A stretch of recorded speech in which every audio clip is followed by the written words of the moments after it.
That again is a really big track, and there's also, if you search, you can find a duet between Mr. Springsteen and Mr. Stipe on the net. You're kidding. Wow. I'm not. Besides sharing your great memories with us, I'll give you that one back. So as soon as we finished, you go and find Mr. Stipe with Mr. Springsteen. Wow. Fantastic. I'll have to look that up. Before we go and do that, we're on to your penultimate track. Roger Whittaker, tell us a bit about this one. Right. So this is The Ash Grove by Roger Whittaker, and this track is actually for my dad. We lost him in sort of May 2014, and he used to sort of sing this.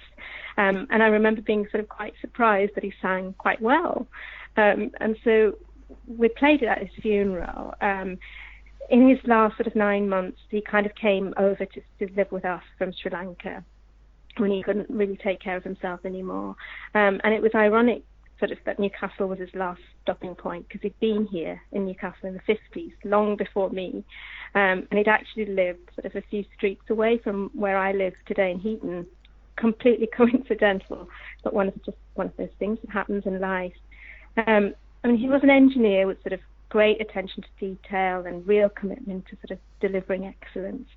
And he had such a strong sense of justice. And I just like to sort of, well, sometimes I like to think that I picked up some of these qualities. But he's still a big miss for me. And there's so many things that I'd like to sort of chat to him about. But we both rediscovered Buddhism, and we used to have sort of endless discussions about different aspects of the philosophy. And this song is really for him and sort of in memory of him, really.